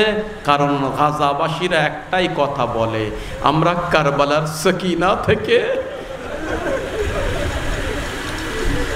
এই সবর, ইস্তেকামত, দৃঢ়তা আমরা পেয়েছি, আমরা হোসাইনের থেকে পেয়েছি। তাই দুনিয়ায় যত হোসাইনি আছে, হিজবুল্লাহ হোক, ইয়ামান হোক, ইরাক হোক, ইরান হোক, হোসাইনিরাই ওদের বল দিচ্ছে। আল্লাহু আকবার। আজাদারও একবার হযরতে জাইনাব যখন প্রত্যেক খেমায় খেমায় গিয়ে বিবিদের একই অবস্থা দেখে, যে শিশুরা মায়েদের আঁচল ধরে লুকিয়ে যাচ্ছে, আম্মা, উমরে সাদের আবার এক দল এসেছে চিৎকার করতে করতে। বিবি জাইনাব তখন আর থাকতে পারেন না, ভাই হোসাইনের কাছে গিয়েছেন। এ ভাইয়া, ইয়েজিদি সৈন্য হাজার হাজার সকাল থেকে আসছে। এ ভাইয়া, আমাদের কি কোনো সৈন্য নেই? হাত জোড় করে বলবো, এ মাসুমা, এ বিবি, আপনার আত্মা তো বেঁচে আছেন, দুঃখ করবেন না। 2,11,000 সৈন্য আর বাহিনী আপনার গিয়েছিল, আর প্রত্যেক জায়গায় জায়গায় আমার যুবকেরা তাই বলছে, লাব্বাইক ইয়া যায়নাব, লাব্বাইক ইয়া যায়নাব। আমরা মজলিস করে, বিবি, আমরা আপনার ভিখারি, আপনার গোলাম, আপনার দাস, আমাদের নারীরা, মা বোনেরা আপনার দাসী। আমরা 1400 বছর পরেও আমরা বলতে এসেছি, লাব্বাইক বিবি, ওরা যদি 80,000 হয়, আমরা 2 কোটি আপনার সঙ্গে আছি। আল্লাহু আকবার। একবার অসহায় জাইনাবের এই কণ্ঠ বুঝতে পাচ্ছেন না, যে জাইনাব একদিন রানী হয়ে কুফায় ছিলেন বাবার সঙ্গে খেলাফতের সময়, সেই জাইনাব কাতর হয়ে, এ ভাইয়া আমাদের কোনো সৈন্য নেই। হোসেন একবার বলছেন, হ্যাঁ আমাদেরও সৈন্য আছে। আজাদারও একজন দুজনকে সৈন্য বলা হয় না, বহু বলকে সৈন্য বলা হয়। তাহলে হোসেন এখন যাকে ডাকবে সে একজন হতে পারে, কিন্তু বহু বলের মানুষ সে। একবার হোসেন গেলেন, এ আলী একবার আমার দাওয়াত দাও, কাগজ দাও, কলম দাও। হোসেন লিখছেন চিঠি। আল্লাহু আকবার। হাবিবকে যদি চেনেন, ওলামাদের ভাষায় বলি বুঝতে পারবেন যারা আরবি জানে। হোসেন লিখছেন মিনাল গরিব এলাল ফাকিহ। হোসেনের বিসমিল্লার পরে প্রথম অক্ষর আল্লাহু আকবার। যারা আরবি জ্ঞান রাখে তারা বুঝতে পারছেন, বুক ফেটে যায়। কত অসহায় নবীর নওয়াসা ফাতেমার লাল। কারবালার মাটিতে লিখছেন মিনাল গরিব, এক গরিবের পক্ষ থেকে, এলাল ফাকিহ, এক মুজতাহিদকে হোসেন লিখলেন, এক মুজতাহিদকে চিঠি। চিঠি লিখে কাসিদকে দিলেন, যাও কুফায় যাও, আমার হাবিবকে এই চিঠি পৌঁছে দাও। একবার কাসিদ এলচি গেলেন, যাবার পরে কুফা কিন্তু উবাইদুল্লাহ ইবনে জিয়াদের সৈন্য দিয়ে মার্কিন ল করা, একদম লকডাউন বন্ধ চারিদিকে। কিন্তু হোসেনের কাসিদ অনেক কষ্ট করে বাসায় গিয়েছেন। কুফায় কারুর বাসার দরজা খোলা নেই। উবাইদুল্লাহ ইবনে জিয়াদের সৈন্যর ভয় থেকে দরজায় খিল দেওয়া। এমন সময় নক করল। হোসেনের বন্ধু হাবিব প্রশ্ন করলেন, মানান্তা, এই সময় আবার কে? স্ত্রীর সঙ্গে বসে খাদ্য খাবেন, সবে বসে আছেন। মানান্তা, একবার কণ্ঠ আসলো, আনা বরিদুল হোসেন, আমি হোসেনের চিঠি বাহক। আজাদারও এত সহজ না, চারিদিক পুলিশ প্রশাসন, উবাইদুল্লাহ ইবনে জিয়াদের জালিম অত্যাচার তলোয়ারধারী সৈন্য, সেখানে হোসেনের নাম নেওয়া মুশকিল। সেইখানে একবার চিৎকার করে বললেন, আমি হোসেনের চিঠি নিয়ে এসেছি। হাবিব ইবনে মাজাহির একটি ক্ষণিক্ষণের জন্যে সবর করলেন। স্ত্রী তাকিয়ে বলছেন, কি ব্যাপার, তুমি তো একাই 1000, ভয় পাচ্ছ নাকি? ফাতেমার লাল, তার চিঠি, তুমি এখনো বসে আছো? হাবিব ভাবছোটা কি? আল্লাহু আকবার। সালাম হোক, এইরকম স্ত্রী হলে তার স্বামী হয় হাবিব। হাবিব একবার তার দিকে তাকিয়ে নিজের স্ত্রীর ঈমানের পরীক্ষা বারবার নিয়েছেন। দরজা খুললেন, সুগন্ধ হোসেন ইবনে আলীর হাতের লেখা, হোসেনের আশিক, হোসেনের চাহনেওয়ালা, হোসেনের হাতের লেখা চিঠি। হাবিব ইবনে মাজাহির একবার নিলেন, নিজের চোখে স্পর্শ করলেন, চুম্বনের উপরে চুম্বন দিলেন। আজাদারও ভালো করে বলবেন তো, যদি আপনার কোনো ছেলে মেয়ে বিদেশে থাকে, 4 চিঠি প্রথমবার আপনার কাছে আসে, যুগের ইমাম নিজের মাওলা স্বয়ং নিজে হাতে লিখেছেন যে চিঠি, হাবিব একবার নিয়ে বসে পড়লেন। আপনারা মাসায়েব শোনেন হাবিব ইবনে মাজাহিরের, ব্যাস হাবিব ইবনে মাজাহিরের বারবার এই মাসায়েব শুনতে ভালো লাগে, কারণ আমরাও হাবিবুল হোসেন, হাবিব আমরাও আপনার মতো হোসেনকে চিনতে চাই। চিঠি নিচে রাখলেন। স্ত্রী বলছে, হাবিব কার চিঠি? ফাতেমার লাল হোসেন ইবনে আলীর চিঠি। হাবিব, চিঠিতে কি আমি জানতে পারি কি লিখেছেন হোসেন? সহ্য করতে পারবে? হ্যাঁ পারবো। হাবিব আমি তোমারই স্ত্রী, তোমারই ভাষায় দস্তরখানে মানুষ হয়েছি, কেন পারবো না বলুন। একবার চিঠি খুললেন, প্রথম অক্ষরই মিনাল গারিব ইলাল ফাকিহ। আরবের সাহিত্যের রাজা ছিল হাবিব ইবনে মাজাহিরের স্ত্রীর বাবা, কবি ছিল, অক্ষর অক্ষর বুঝতে পারে। যেই অক্ষরটি শুনলেন নিজের মাথা পেটা শুরু করলেন, হায় কায়নাতের শেহজাদা, জান্নাতের মালিক, এ হাবিব আমার মন ভালো বলছে না, নিশ্চয় হোসাইন কোনো বিপদে, আরো আগে পড়ো। হোসাইন লিখেছে, এ হাবিব আমি কারবালার ময়দানে ৭২ জন সঙ্গে আর সামনে হাজার হাজার খোখার দরিন্দা সৈন্য, এ হাবিব আমার সঙ্গে আমার বোন জাইনাবও আছে, এ হাবিব আমার সঙ্গে দুধ পান করা শিশু এমনকি আলী আসগার পর্যন্ত আছে, এ হাবিব আমার সাহায্য করো। হাবিব ইবনে মাজাহির চিঠিটা পড়লেন, স্ত্রীর চোখ লাল হয়ে গেল, চোখ থেকে অশ্রু পড়ছে, হাবিব রেখে দিয়েছে। হাবিব আস্তিন উল্টে খাদ্যর দিকে হাত বাড়াচ্ছে। একবার হাবিবের স্ত্রী হাত ধরলেন, হাবিব তোমার কি হয়ে গেল? তোমার গায়রাত, তোমার মর্দানগি, তোমার হোসাইনের মহব্বত, তুমি হোসাইনের চিঠি রেখে খাবার দিকে হাত বাড়াচ্ছ। বলছে আমার তোমার সন্তানের ভবিষ্যতের দিকে তাকিয়ে আমি কি করি বুঝতে পারছি না। একবার স্ত্রী আরবের নিয়ম অনুযায়ী নিজের চুড়িগুলো খুললেন, এ হাবিব এতই যদি ভয় লাগে তাহলে চুড়িগুলো পরো, আমি যাচ্ছি হোসাইনের, অনুমতি দাও কারবালায়। জাইনাব একা অসহায় রবাব, আর আমরা বাসায় বসে থাকবো। হাবিব একবার বললেন, বিবি ব্যাস আমি কামিয়াব হয়ে গেলাম, আমি এটাই বুঝতে চাচ্ছিলাম আমার পরিবার আমার সঙ্গে।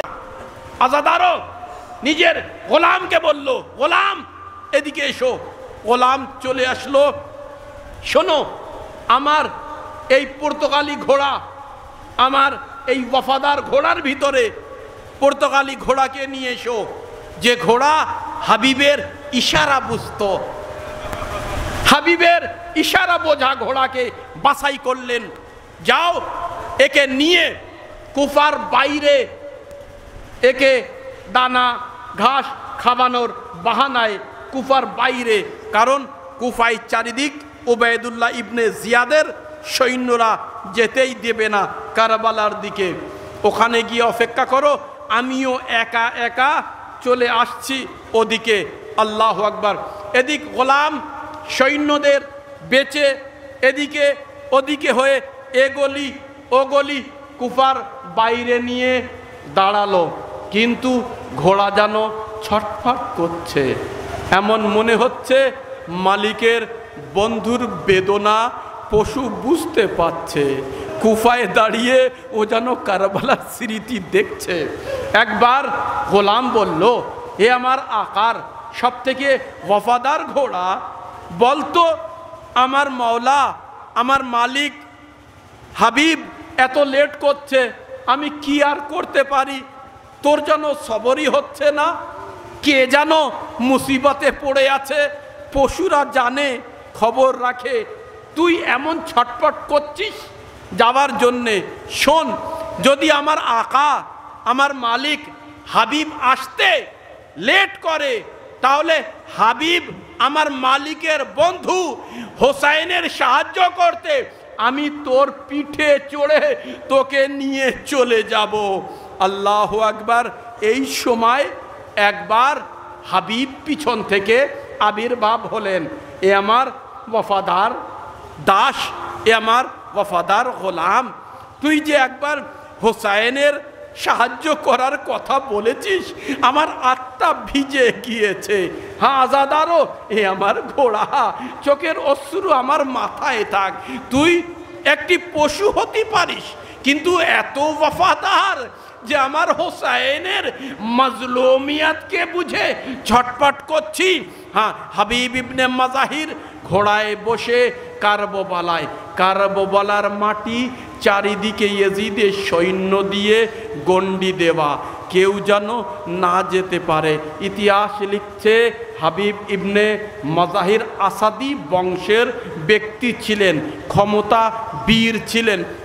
হাবিব ইবনে মাজাহির যুদ্ধ করতে করতে কারবালায় প্রবেশ করেছেন, সহজে হোসাইন পর্যন্ত পৌঁছানো যায়নি। আর যদি মানুষ একা এতটা লোকের সঙ্গে যুদ্ধ করে, নিশ্চয়ই তার গায়ে আঘাত লাগে। রক্ত মাখা হাবিব যখন হোসাইনের কাছে পৌঁছালো, আমার হোসাইনকে হাবিব এত ভালো লাগলো, হাবিব হোসাইনের পায়ের ধুলো নিতে চাইল, হাবিবকে গলায় জড়িয়ে বলল, এ আমার বাল্যকালের বন্ধু, এ আমার হাবিব, আজকে আমার পর্যন্ত আসতে তোমার এত কষ্ট সহ্য করতে হচ্ছে, তোমার স্থান যে আমার বুকে। এ হাবিব শোনো, তোমাকে যায়েনব সালাম জানাচ্ছে। হাবিব বুঝতো যায়েনব মানে কি। একবার বলল, মওলা আমি তো আহলে বাইতের গোলাম, ফাতেমার মেয়ে আমাকে উল্টো সালাম জানাবে, এর থেকে মুসিবত আর কি। ওয়া মুসিবতা, এ মাওলা আমার আসতে লেট হয়েছে, ক্ষমা করে দেবেন। আজাদারও ইতিহাসে লেখা আছে, যেখানে যেখানে কারবালায় হোসাইনের পা পড়তো, পায়ের নিশানায় হাবিব ধুলো নিতেন আর চুম্বন দিতেন। এ আমার আকা, আমার আসতে লেট হয়েছে, আকা আগে জানলে সৈন্য নিয়ে আসতাম। আল্লাহু আকবার। শেষ মুহূর্তে হাবিব ইবনে মাজাহির বয়সে হোসাইনের বড় ছিল, কিন্তু সম্পর্ক বন্ধু ছিল। আজাদারও আমাদের বুড়োরা বসে থাকে 1 ঘন্টা 1.5 ঘন্টা 2 ঘন্টা, যুবকদের মতো তারা বসে মজলিস শোনে, তারা ক্লান্ত হয় না। হাবিব ইবনে মাজাহিরের দুয়া তোমাদের উপরে। হাবিব যখন একবার তৈরি হচ্ছে যুদ্ধের জন্য, একবার তৈরি হচ্ছে, জানেন কিভাবে? হাবিব ইবনে মাজাহির নিজের পায়ের হাঁটুতে দড়ি কষে বেঁধে নিয়েছে। এক সাহাবী এসে বলছে, হাবিব আপনার পায়ের দড়ি হাঁটুই বাঁধা কেন? বলছে, জানো আমার এই হাঁটু সোজা হয়ে দাঁড়ায়, বয়স হয়েছে তো একটু কোমর বেঁকে গিয়েছে, হাঁটু বেঁকে গিয়েছে, জানো আমার মাওলা না বলে যে হাবিব তোমার বয়স হয়েছে, তোমাকে জিহাদ করতে যেতে হবে না। নিজের কোমরে পটকা বাঁধলেন, তাও হলো না। সাহাবিকে বললেন যে আমার মাওলার সাহাবি এক কাজ কর, ওই যে খেমার লাস্টে 2টি কাঠ আছে না, ওই কাঠ 2টি নিয়ে আয়।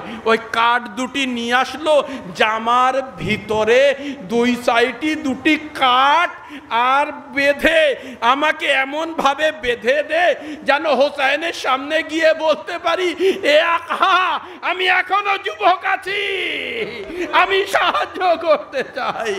জজবায়ে হাবিব সালাম হোক আপনার উপরে। হাজাদারও ব্যাস শেষ করলাম অল্প সময়ের ভিতরে। হাবিব ইবনে মাজাহির হোসাইনের কাছে যখন এসেছেন, হোসাইনের দৃষ্টি এড়ানো যায়? মাসুমের দৃষ্টি, ইমামতের দৃষ্টি নিচে থেকে উপর পর্যন্ত দেখে একবার হোসেন কাঁদতে শুরু করলো। এ আমার হাবিব, তুমি নিজেকে এমন ভাবে তৈরি করেছো। এ হাবিব, দুঃখ লাগছে হোসাইন ইবনে আলীর। আল কিসসা, হোসাইন ইবনে আলী জানি না বাল্যকালের বন্ধুকে, এমন অনুগত্যের মানুষকে কিভাবে হোসাইন রুখসাত করলেন। হাবিব চলে গেলেন ময়দানে কারবালায়। এ যায়েনব সালাম হোক আপনার উপরে। হাবিব যাওয়া মানে হোসেনের লস্কর যাচ্ছে। হাবিব শহীদ হয়ে গেলেন। ইতিহাসে লেখা আছে হোসেন ইবনে আলী যখন কারবালায় শহীদ হন, হাবিব আলাইহিসসালামের মাথাও কেটে হোসেনের সঙ্গে নিয়ে যায়। বর্ষার উপরে যেখানে 18 বনি হাশিমের মাথা ছিল, কিছু সাহাবী হোসেনেরও মাথা ছিল, তার ভিতরে হাবিবের মাথাও ছিল। 11ই মুহররম মাথা বর্ষার উপরে চলে যাচ্ছে কাফেলায়ে হোসেনি, আহলে বাইতদের বন্দি করে নিয়ে। বিবি জাইনাবের হাতে দড়ি পরা। যখন কুফায় প্রবেশ করলো, এক যুবক নিজের মায়ের কাছে এসে বলছে, এ আম্মা, এ আম্মা, আমাদের এখানে একটি কারাওয়ান এসেছে, একটি কাফেলা আছে। এ আম্মা, ছাদের উপর থেকে কুফাবাসীরা এই কাফেলাকে দেখছে। এ আম্মা, চলুন আমরাও যাই। একবার তার মা বলছেন, এ বেটা, তোর বাবা যেদিন থেকে গিয়েছে না, আমাকে বারণ করেছে যে যদি কোনো লুটা পিটা কাফেলা কুফায় আসে, খবরদার তুমি যেন তামাশা করতে যেও না, আমি যেতে পারবো না। এ আম্মা, আমার বাবা কবে আসবে? আমার বাবা যখনই জিজ্ঞাসা করি, তুমি বলো বিদেশে গিয়েছে।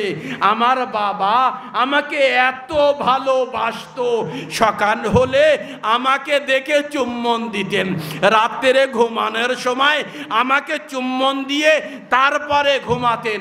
কিন্তু বহু দিন হয়েছে আমার বাবা বিদেশ থেকে আসে না। আমার বাবা এত দিন তো বিদেশে আমার রেখে কাটায় না, ভীষণ ভালোবাসে, আমার বাবা আসে না। হ্যাঁ আম্মা, আজকে কাফেলা এসেছে, যদি অনুমতি দেন, বাবার কথা বড্ড মনে পড়ে। এই কাফেলা দেখে হয়তো একটি মনকে শান্তি হবে, অন্য মনস্ক হয়ে যাব। মা একবার বলল, এ বেটা, এই কাফেলাকে দেখতে যেতে পারিস, কিন্তু মনে রাখিস কোনো পাথর যেন ছুড়িস না, বেটা, যেন কোনো পাথর ছুড়িস না। একবার বেটা বলল, না মা, আপনি আর আমার বাবা এমন শিক্ষা দেয়নি। একবার গিয়ে এক এক করে বন্দীদের দেখছে, আরে এরা এত অসহায় বন্দী, এরা মনে হচ্ছে 4-5 দিন ধরে কিছু খায়নি, এরা পানিও পায়নি, ঠোঁটগুলো শুকিয়ে আছে। হ্যাঁ, আবার এদের গলায় দড়িও বাঁধা আছে। আল্লাহু আকবার। দেখতে দেখতে একবার দেখলো কাটা মাথার লাইন আছে বর্ষার উপরে। শেষ অক্ষরটি পড়ব, যদি কেউ বুঝতে পারে হাবিবের হাওয়ালায় আপনাদের, মা ফাতেমার রুমাল আপনাদের কাছে আসবে। আজাদ আরো একবার দেখতে দেখতে এমন একটি চেনা মাথার কাছে এই শিশুর নজর ধরে গেল, আর নজর ফেরাতে পারছে না। জানো, তোমাকে দেখেছি কোথায়, তোমাকে চিনি কোথায়, কিন্তু এত রক্ত মেখে আছে আমি বুঝতে পারছি না তোমাকে কোথায় দেখেছি। হ্যাঁ, একটি মাথা যেন কথা বলছে, কোরআন তেলাওয়াত করছে, তাহলে এই মাথাগুলো কথা বলতে পারে, এটা আমার বিশ্বাস। সেই মাথার বর্ষার তলায় গিয়ে হাঁটু গেড়ে বসে বলছে, এ কাটা মাথা, ওই যে মাথা কোরআন তেলাওয়াত করছে, তোমাকে ওই মাথার কিরে দিলাম, তোমাকে কসম দিলাম, আমার একটি প্রশ্নের উত্তর দাও, তোমার মুখমণ্ডল কেন আমাকে চেনা চেনা মতো লাগছে, আমি যেন চিনতে পাচ্ছি।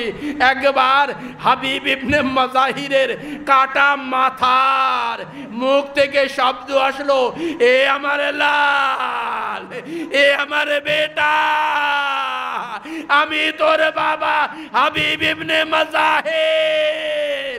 এ বাবা, আরে আপনার সঙ্গে কে করলো? একবারে দৌড়ে গেল, যুবক সন্তান তলোয়ার নিয়ে আসলো, কাটা মাথা থেকে শব্দ আসলো, এ বেটা, পিছনে তাকিয়ে দেখ, জাইনাব কুলসুম বন্দি অবস্থায় তলোয়ার কুফায় তুলিস না।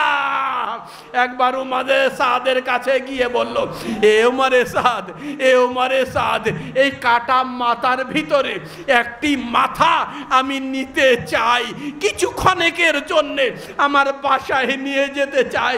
তুই যত টাকা চাবি আমি তোকে দিয়ে দেব। ছোট শিশুদের অভ্যাস হয়, তারা ভবিষ্যতের জন্য ভান্ডার টাকা পয়সা জমা করে। আজাদারও একবার মায়ের কাছে গিয়েছে। এ আম্মা শুনেছেন, এ আম্মা শুনেছেন? হ্যাঁ বলো। এ আম্মা, আমার বাবা না কুফায় এসেছে। না বেটা, হতেই পারে না।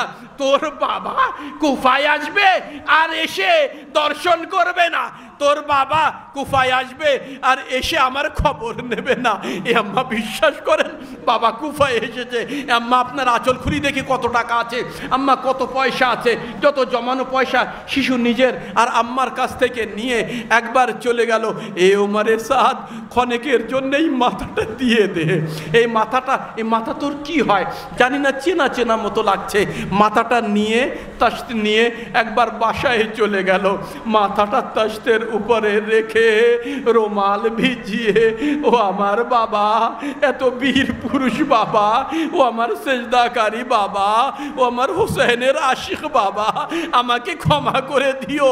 আমিও কারবালায় যদি যেতাম বাবা এই অবস্থা হতে দিতাম না। একবার বলছে, এ বাবা, জানি না যে কি অবস্থায় কাটা মাথা কারবালার ইতিহাস বলছে। আজাদারও আমাদের মতো ক্ষুদ্র একটি মাওলানা যখন মাসায়েব পড়ে, মানুষের চোখে অশ্রু এসে যায়। হায় হাবিব ইবনে মাজাহির নিজে চোখে দেখা কারবালার মাসায়েব বর্ণনা করছেন, মার ছেলে শুনছেন।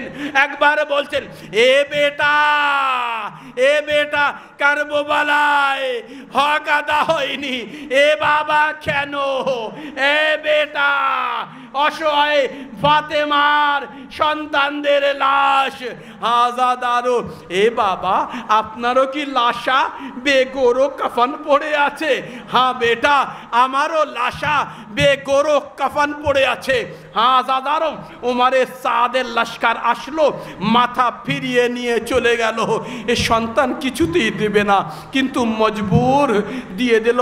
একবার নিজের গোলামকে ডাকলো বাবার, ডেকে বলছে, এ গোলাম শোন, যেদিন থেকে ঘোড়া নিয়ে গিয়েছিলি সেদিন থেকে রাত্রিরে তোর ঘুম হয় না।